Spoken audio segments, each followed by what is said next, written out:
Okay, what's clack-a-lackin' YouTube? Today we have an update on the Redcat Ascent.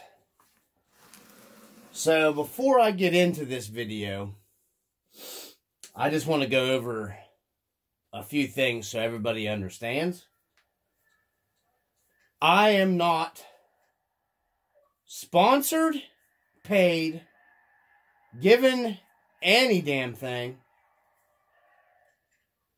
by Redcat or anyone else, including a sugar daddy that sent me a truck. This is a truck that I bought with my money.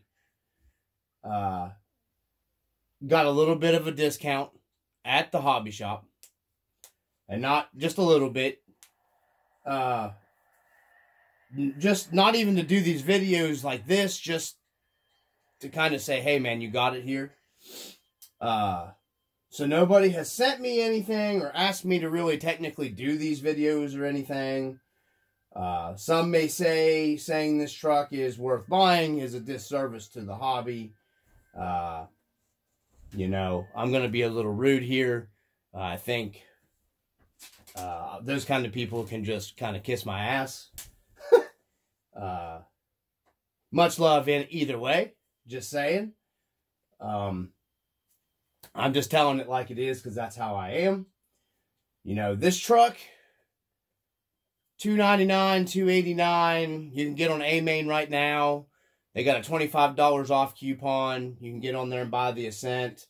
I think the one's $289, $299. You know, take off the 25 bucks.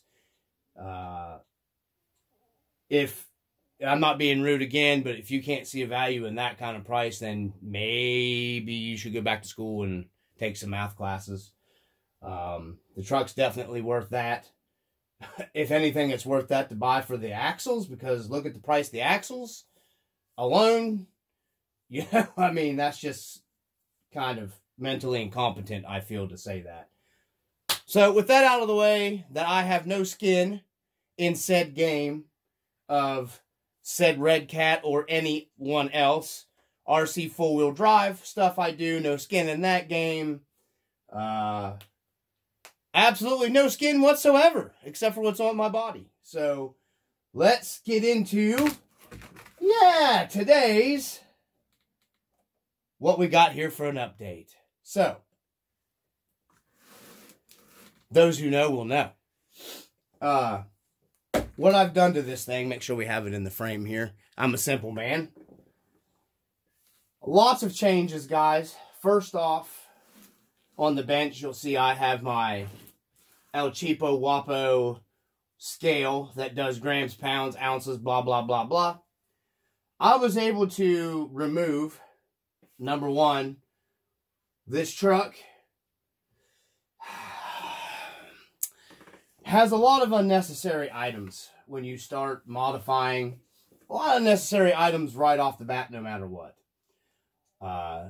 Now, you could call this the Frankencat at this point, because to get it to the point where I have it, it just wasn't going to do it.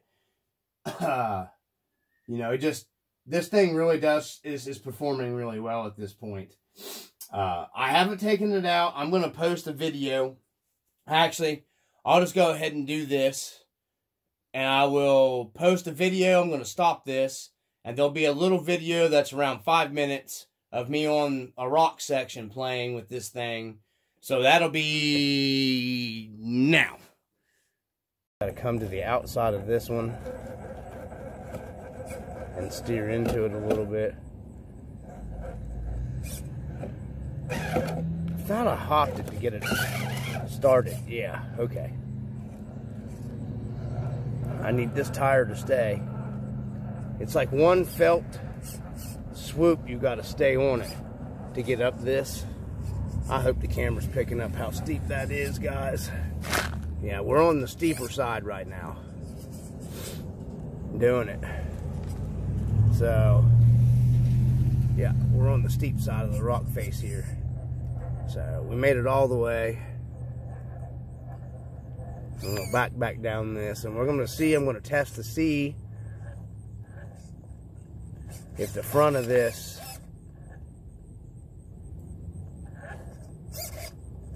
truck is still lifting as bad. So there's our spot right here, and we're gonna see if we can unload this front end now to see if we're getting that front end lift.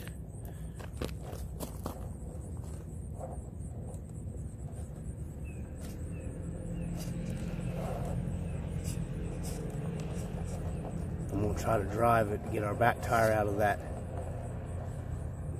ledge. Slowly work the truck, kind of walk it a little bit, and then get it turned up. Nope, we lost too much ground.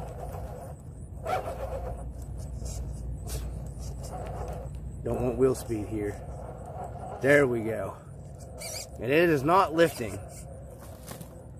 So what I was explaining before, when I came up here without the front end, like I said, I lowered it about 6.5 millimeter. It was lifting. It was doing this because of the 3-link stuff. It was doing that, okay? So it is staying more planted now. And then turning the links like this, I think helped too, because it took out that torque twist, that wrap out of it as much as what it had. So we're gonna see if we can, I couldn't make this little teeny, it would lift that tire. Now you can see here the breakover point, what I'm talking about. It was lifting this up. When this back tire would get up into here, it would lift it.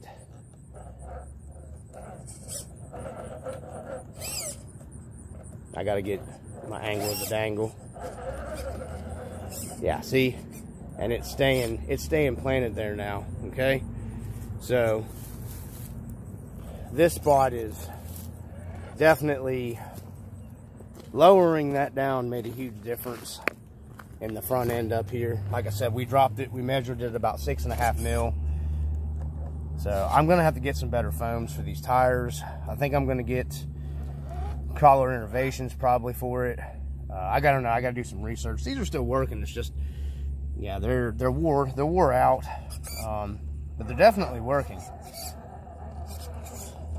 So let me get this stuff snapped off. This is the thorny stuff. It's kind of dried off here. Okay, let's get that out of the way. Sorry guys, the camera's moving around. So now we're gonna do a little side hill here. If I had a little better foam in there, this would be better. It was having trouble with this spot right here too. Now you'll see right here what I'm talking about. Now I think if I had them mini T-springs, it would be soft enough. It would droop out right here. Because that's what it needs to do. It needs to keep this wheel down for the weight to be sitting flat. So plus the foams aren't helping. They're folding like somebody against Kenny Rogers in a game of poker. So, but it is staying planted now on that spot. And this is steep. This is a steep spot. So we'll see if we can, I want to see, yeah, this is a pretty good, this is where we were just side hilling at. Right here. That ledge is where we were just at. So the shocks are just too stiff. So I'm going to have to do some work to the shocks. I just wanted to share some of this stuff with you guys. Let's see if it descends better, because I lightened the load in the back again. So let's see how she comes down. Yeah, actually came down better than it has been. So yeah. All right, so let's try us a different angle of approach here on something else. Okay, so I hope you bared with me. watching that little run stint on the rock there with me talking. I know it's annoying and it's hard to watch, but hopefully you stayed. So that was with the high clearance links that I homemade here for the time being that are actually working phenomenally well. So I have changed. That was before I took out 100 grams worth of weight. That was more towards the back of this truck. And a lot of it was not high, but fairly high. So I started off the little brace that's in the back there. I ended up modifying it to clear my homemade high clearance links here. So whatever people call them, HCLs, whatever. These are homemade. No, they don't hit anything. They're right at the cusp of hitting. They just clear how I've done these. And I'm running, these are, I can't remember if they're Wraith uppers on the front or Wraith lowers on the, but I've turned them around. I have the angled Wraith link ball ends here, and then I have axial straight ones here, but they're a higher clearance. They sit up inside of the link mount here. So the link mount's going to hit before I run into these as much, and they're flat, so they slide easier. So I'm going to stay with that. I ended up having to put a 3mm nylon lock nut in here to get them to the length of the stock Redcats. See guys saying that the stock Redcat ones don't dig in. I'm here to tell you, when you start doing harder rock stuff, I don't know if it'll pick it up on the video. These are the stock rear links, which are heavy as crap. They are heavy duty though. I don't know if it's picking it up. They are scratched all to poo-poo. So they are digging in. That's the proof right here. These rear links do dig in, and they will hang you up on rock stuff. That's why I've went to the high clearance links, and you can see they hit a little bit, but I've got almost as much run time on these, excuse me, as I do those, and they're nowhere near as scuffed up as what these are. So they are not hitting nowhere near or hanging me as much. It fluidly glides over the rock. I tried this truck with the configurations guys were doing on the Facebook forums with flipping your link mounts up. That was not a great idea. I even did the 3mm lock nut threaded on the top link to try to bring my pinion angle back down. Did not care for that. Not even at all. And that was using my stock links. It did give you clearance using your stock links. These are super stupid heavy anyways. You know, if you're looking to cut weight off of a truck that's more of like you're trying to go with like a comp stuff, you want to cut as much weight off this because of the steel chassis as you can. So that's why I thought it would be easier to keep my pinion angle and stuff just fine like it was out of the factory, and just, you know, swap over to a set of high clearance links. I don't need any more clearance than that, really. So with that, in that department, that's what I would recommend. You guys pick up some nice, you know, high clearance links. You can set them up however you want. You know, I'm not going to put any kind of links for it. You'll just have to look around and come up with what you want. I ended up removing this brace after trimming it to clear the links.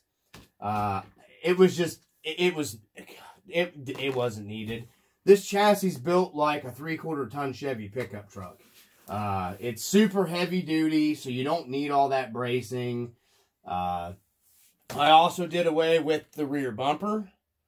I didn't need this rear bumper mount. This was big and bulky. You don't need it. If you're just mainly, you know, looking at getting the most performance out of it, it had several places where it was digging in and hitting. I went with, this is a steering link, rod link from an RC four-wheel drive truck. And then 2 3mm spacers on each end was perfect for this matched. It set it in. Now my chassis will clear and not dig into anything. And I've got a nice lightweight. This aluminum was actually lighter than that bulky plastic going to this aluminum here, even with the spacers and stuff. I weighed everything. So this was a lighter weight than what this was. So next, we removed this shock tower brace in the back. Didn't need it. It's heavy. It's bulky. I went to a hot racing. This was a steering link with the ends removed. It's a 3mm threaded inside. And then we just put it between the shock towers. It fit easy peasy lemon squeezy, machined down perfect. And we just tightened it down through, and it worked out nice because you'll see I have shock keys on here. Courtesy of my buddy that he watches the channel, and we crawl together. He had these are pretty decent shock keys. I have no idea where he got them from or what brand they are or anything, but these worked really well for this truck. Also lightweight, they're not heavy. They're a CNC aluminum. Because what I ended up doing, the rear of this truck, first off, let's finish the braces before we get into that for the suspension. So we removed that, replaced it with this. It's lighter weight, so we removed this. We didn't need it, and we needed the clearance for the links now because how I did the rear suspension, this was not going to work. It was hitting it. We've also removed this out of the back, big hulking brace. You do not need this. It's like a brace on a brace on a brace. You don't need it. And then all of these screws, literally, these are all the screws that have been removed from that. So all together with this and these heavy steel rod links, you have 100 and just like basically right at 100 grams that I've removed from this truck. And the bulk of it, the links were down low, but a lot of it was like up, I mean, kind of back towards the back, and, you know, a couple of the braces were up high.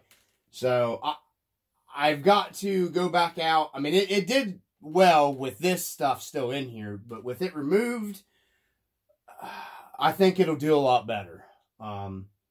Almost to the point to where now I need to put a little more weight back down into the back. But I want the weight as low as possible. So what I did was I ordered a set of, I think they're 30 gram, 32 gram aluminum. They had them marked down. Last set on eBay from Redcat. It's your portal housing inside pieces here for your axle.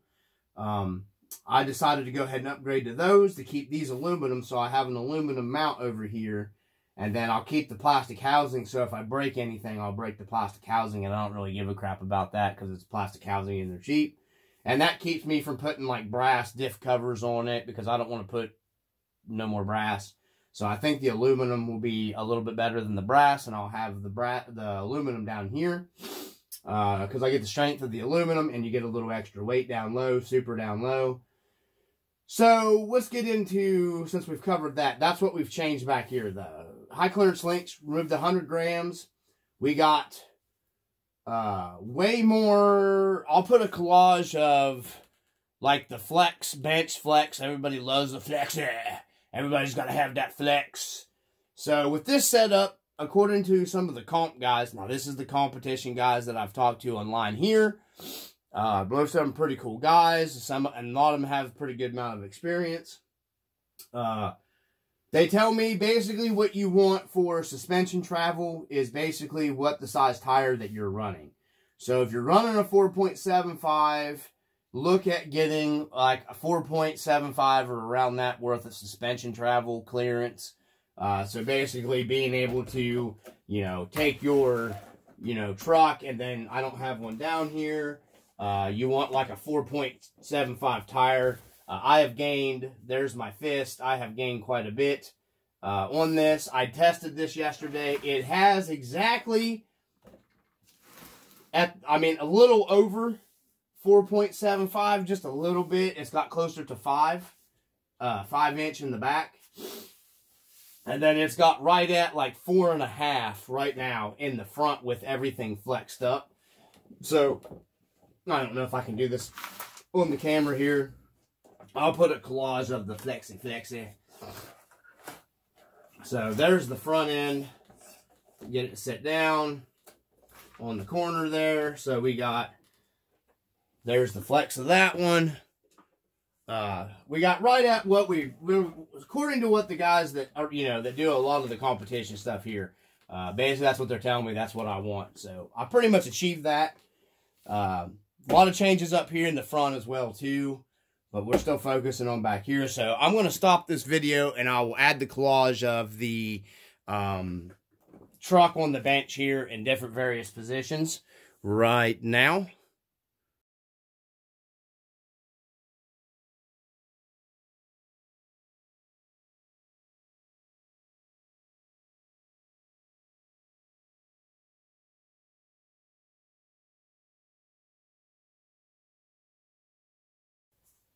Okie dokie. So, Smokey, hopefully you stayed with me through it. I've been getting a lot of people saying that they actually do watch through all the videos, and I'm really surprised. Trying to get this one not quite as long. And anyways, I don't want to go into that. So, anyways, back on to the Redcat. We have what I've changed next. That's pretty much everything in the back, guys. That's the shocks. The rear only. I have removed the inner spring from the rear shocks because they limit the suspension travel. And this is why I have the shock keys. Because if you remove the inner spring, it turns it into a 90mm shock. So obviously, if you have an 80mm in the front and you have a 90mm in the back, your truck's gonna it's gonna look like a drag car. You don't want that. You want it to set as level as possible and as low as possible. So that's why the shock keys are on here. I managed to get 10 more millimeters of travel out of these shocks in the back. So that's where I got a 10mm amount more, probably a little more than 10mm. I did use my digital caliper here to actually gauge it. So with the shocks now full travel, full stuff, with that removed, okay, with that removed out of there, it actually brought the truck almost how I have it set up, is almost like a perfect flat stance. And overall, the whole truck is lower by 9.5mm. I've managed to lower this truck past stock. The stock point, the lowest point you can set it, is now 9.5mm lower than what you can from the factory. And that's with just a little bit of modifications I've done to the suspension. These shocks don't work bad. I highly recommend you tear them apart. The rear works this way with the internal springs removed. Okay? And I just did that so I could get more travel out of the back, because I put the more in the back because the front's limited no matter what I've done. I have managed to squeeze a little bit better out of the front. Because the geometry in the Redcat in the front end is not their forte with that 3-link setup. It's been very hard battling against that. So, with that being said, we have stretched these out in the back, so we do got a lot more suspension travel, a good bit more. Pretty much where you want to be, honestly, with that. So, and I've got a few other positions here I can change these keys in. I really like how this is set up. I ran it a little bit in front of my house, and it was definitely a bigger improvement with the extra suspension travel in the front.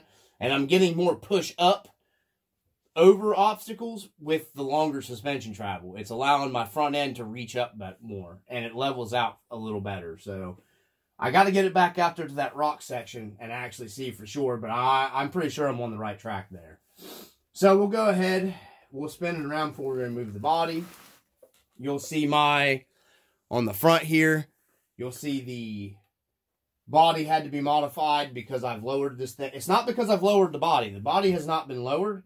The only modification to the body that I've done is trim for the tires, and I had to reinforce this front piece right here. Because it started busting out on me. So I had a piece of aluminum, diamond plate aluminum from Club 5. And I bonded this to the body to reinforce this piece because it kept popping loose on me. But I beat this thing. We're going to get ready to suck this bumper. The front bumper needs to still go back now. Because it'll give you more clearance. It'll give you more ascent angle with this being sucked all the way back in. and you'll still get the protection of your bumper because it'll only suck back right against this lip right here. That's what I'm going to be doing next. I haven't changed that yet. I should have. So you'll see this sticking up. I have made, these just weren't going to work right for me moving them around. I was going to have to pull a bunch of drilling, and I was going to have these sticking up out my hood really far. So what I did here, we'll go ahead and go here where we've modified, and I'll explain why things work and why things don't work. Okay, so we'll go ahead and pull the body off here. The body still pulls off the same way. And we'll pull our washers off here. So, I took these cheap China, whatever, you want to buy them, wherever they're from. These are them steel adjustable body mount, mounts. You can put like the magnets on and whatnot. I bolted them to my shock towers, measured up where I thought I needed to be, and then I cut them off. Okay? With doing that to begin with, in that video that is linked in here, I had this front end lowered to 6.5 millimeters. I was able to lower it in that video 6.5 millimeters with this setup. That was where it was at in that video. It needed a tig bit more. So this is the problem you run into with the front end on this truck. And I'm still battling against it, trying to figure out a little more. But I don't think it's hindering anything right now at this point. Like I said, I've got to get it back out to the rocks. But I have lowered it more since then in the front end. So I'm going to get more drop out of the front end on this thing. It wasn't hugely significant. We went from 6.5 millimeters to 9.5 millimeters. A total lowered in the front with the factory shocks, with your spring limiter inside, with your just stock shocks. Nothing changed on it. All I did was pull the front end up. And I haven't gotten my mini T-springs. I want to get, once I get that mini T-springs with the droop, I don't think I'm going to have to take the shock limiters off the inside. The reason why I didn't want to do that is because, once again, if you take and remove your shock limiters or you put a longer shock one here, then you're going to have something. You have to keep it down low. You're going to have some kind of big long shock extensions. It don't work in the front like I did the back. So I kind of like it limited with the spring piece inside the front shocks. Works great with this setup. These are steel. They're not going to bend when you roll them over. We're going to remove this hulking brace up front. I think we don't need that big hulk brace up front. But to get into the problems, I just threw those everywhere. Those, like I said, you can buy these mounts pretty much anywhere cheap. Online on eBay, Amazon, and then if you want to make those, you don't have to, this is just my quest to get the most performance out of this truck as I can. And then I'm going to take it to that one event down at the 18th of this month and just see what it does. It's just, it's just see how much fun we can have with it and see how it will actually do in this configuration. I still need to drop a tooth on the pinion gear. I need to order my Robinson Racing pinion gear. That's what I'm going to go with. And I'm lowering the gear ratio a little more. I still, in my opinion, think it's a little too fast with the stock gearing on the 1800 kV SE. I think the 1200 would have been better suited for this. But we're going to pinion down one tooth and get away with that crappy brass pinion that comes on the Redcat. I'm not a big fan of them brass pinions. They're good because they quiet the drivetrain down, but I don't care about that. So back to it. The front end is limited on this truck. And lowered down to this point, I still get all of my what I need here, okay, out of it to keep my wheels and tires like flat down. I'm still getting my travel out of it here. So the problem is, if you put longer shocks, if you take your inner spring out of your shock or you put a longer shock here, you're just lifting the truck up using your stock shock positions. I don't the whole point of an LCG rig is to keep it LCG, low center of gravity. So that just wasn't going to work.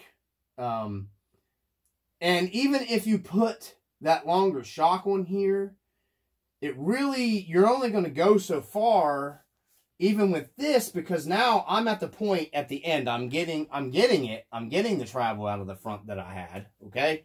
You're still getting basically all of this. So, you know what I mean? From side to side, you're getting everything. Okay. But the problem is this 3-link mount. I was going to raise the servo. Raising the servo doesn't work. I have modified the axle housing a little bit. I had to go in here with a Dremel and a stone and just clear off this little nub right here to keep my full stuff on this side. Okay? So that's what I'm saying. Even if I pull this up, make shock keys or use shock keys or go to a longer shock, it doesn't matter because you're stuck hitting that 3-link bar in the front. Now, obviously, there's probably some ways I could modify that 3-link bar to get the clearance, but I don't personally. The truck worked so well the other day. I think where I needed to be is where I'm at. I got to test it, like I said. I used the rear to get the extra, mile that I needed out of everything, and I'm still getting full stuff right there. All the wheels are touching the ground. I'm happy with that. I don't know if the camera, what it's picking up. It's hell's a lot better than it was factory stock like that. I had Desert Lizard shocks I tried on this thing. Poo-poo, new. Did not like the Desert Lizards on this thing. I limited the Desert Lizards like I had in the front. The stock shocks did better, in my opinion, than the Desert Lizards did. That's my opinion. I did take all the shocks apart, tore them completely down, cleaned them, put them back together with some of this stuff that I've had forever. It's shock O-ring grease. Those shocks started working very well. There's a lot of miles on them, but they were like butter smooth. I didn't see the reason to changing them out to something else. I mean, for what they are, they work pretty good. They got about they do their shock. Like I said, I had to clearance the axle housing a little bit. I have full stuff right here, down. I mean, I don't know how many times you're going to be going completely flat down, both of them at once. Most of the time you're going to be, you're going to be working your angle of your dangle. And I have not lost any of that, okay? It's still all there, the same amount you had out of the box. It's just almost 10 millimeters lower where it needed to be from the factory. So we got, and I've noticed now it's starting to droop down. You can set it down, you get some droop going. Not enough. So the mini T-springs will give me my complete droop in the front, okay? The back, I don't know. I've got to wait till I get the mini T-springs. But you can see, the suspension, I've went to 30 weight oil now. I have 30 weight in the back. It actually droops down nice. Didn't modify the pistons, holes or anything. It does droop down. There's no weight back here hardly at all now. And it's still got a little bit of, this is with the battery in it. It's still got a little bit of a droop. The front is drooping down too now. You can see it settle down. It needs to settle down more. I want it drooped. So I think the mini T-springs will give me the rest of the droop that I need, and I think those mini T-springs will put me exactly where I want to be, honestly. But she's got almost a perfect flat level rake to the chassis now. And I've still got better clearance with my HCLs in the back. I see guys complaining about the front here. Let me see here. Find a level spot and see if it'll sit.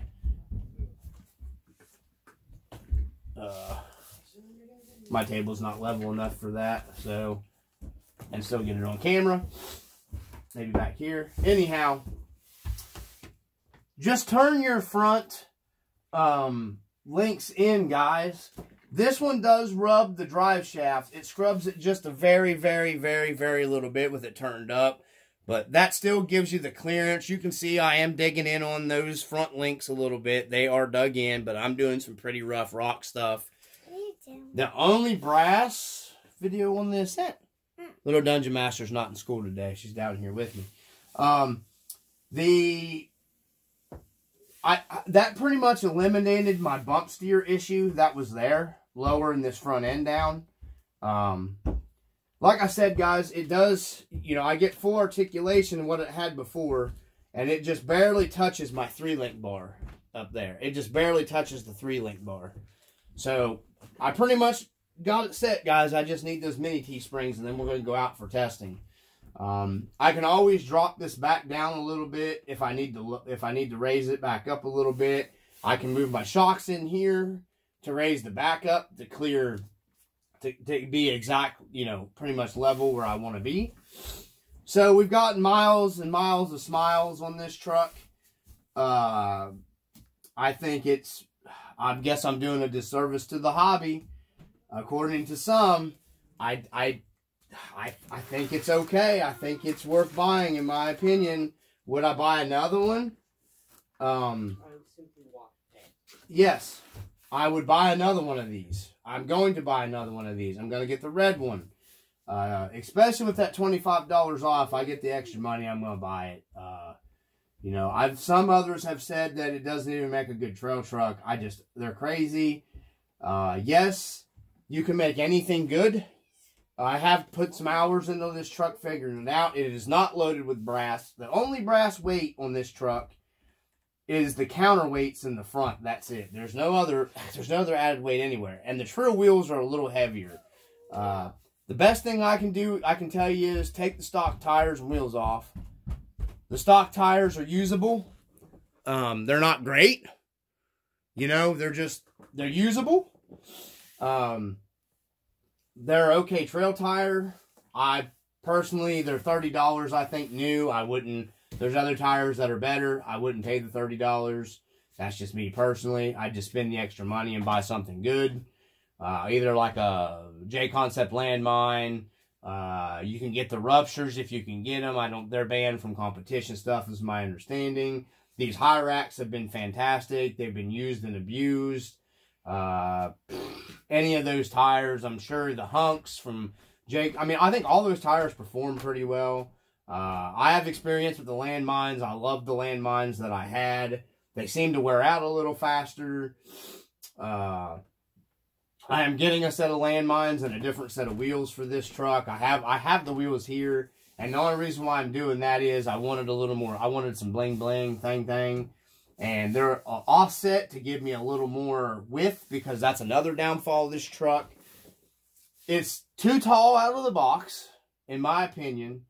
You can fight that with some wheel hex extensions, or some offset wheels will help it tremendously out of the box if you want to keep the box, what the truck looks like out of the, you know, from the factory. In my opinion, it's too narrow. It needed to be wider out of the box. I wish they would have done something there. At least 2 millimeters wider on each side like I've done here. And it's still a little too narrow for me. It needs to be a little wider. That's just my opinion. Not that it's a terrible truck out of the box. It's not fantastically great out of the box. Trail stuff, it does fine. That's my opinion out of the box. You know, I had a blast with it. But when you start really pushing it to its limits, you find the limits fairly quickly with this truck. And we're working on that. So, plastic gears have been fine. No issues whatsoever. And I've beat, like I said, I'm going to say I beat the shit in $5 out of this truck. And it's gave me $4.99 change back. I've literally broke nothing on it so far. If you do these mods to the back right here that I have done, you have so much travel in the back now with this. All of this stuff hits. This hits... your brace here, you hit your bracing, all your bracing gets hit. I had to countersink in the rear. I had to countersink the rear screw corners back here. These had to be countersunk in because your shock mounts are going clear up past your chassis here. Okay, let me see if I can get it down on the table. You know, it's all the way down. I think we have, let me see what we got here. All the way compressed, we have I think we're at like 31. At the bottom of our chassis here, we're actually, I think, 32 maybe. Yeah, we're at 32 millimeters with it under full compression. You know, you're not going to get, but that's a good bit of travel right there. Everything clears good. The only thing that I've got left to do that I want to fix is it has a little bit of this side-to-side play here that I'm working on. I don't want to put a track bar back here because I don't want that in the way. I don't want that added weight. I don't want it hindering anything. I'm going to figure out something else with it. I think it's actually the factory rod link ends here, giving it that. It's not that it hinders the performance of the truck because I haven't noticed it so much. Because if you got the weight down, it shifts it over, and it's a slow shift, and it's not a lot. But yeah, it's still a problem that needs fixed. So that's where we're at right now, guys. As soon as the weather gets better, it's terrible right now. I'm going to work on doing a front brace like I did the back here to do away with this big honking thing here. And then we may end up trying to move our stuff up to give us a little more stuff in the front. But I'm telling you, this truck performs really well on the rock stuff like that, how I have it. I may end up going back down to where I had it before. I don't know. Because with the mini T-springs, it'll give me the sag as well. But I have not lost any down travel. Or, you know, I'm full on. Now, if I'd put regular shocks here, I don't see the purpose. Because on this side, with a longer shock, it's going to hit the 3-link. Unless you're lowering it and dropping your front end down and raising the center of gravity of the truck, which defeats the purpose of the whole truck. So that's where we're at, guys. I'm doing a disservice to the hobby telling you the truck's worth getting. I just wanted to do this video and get it out for everybody. I've had a lot of people on the Redcat forum. I appreciate the good feedback. By all means, don't just go by what I'm telling you. Watch and research as much as you possibly can to get as much information as you possibly can. Don't just take my word for it. Watch and research as much as entirely possible before you make a decision on buying. You know, I'm going to recommend it not because I have any skin in the game, nor will I get any kind of kickbacks, nor will I make anything. You know, I'm just doing it because this is how I feel about the truck. And you can watch the videos of that I've had this thing on the rocks. It performs pretty well with it set up correctly. So, obviously, everybody modifies everything. So, that's what you have to do. That's what you have to do. That's another fun part of the hobby. If you take something out of the box and it does everything perfect, which nothing does, except for, I guess, a Sendero SE or whatever. They're like the Jesus of RC. Excuse my language. But anyways, from the RC Dungeon, as always, guys, peace.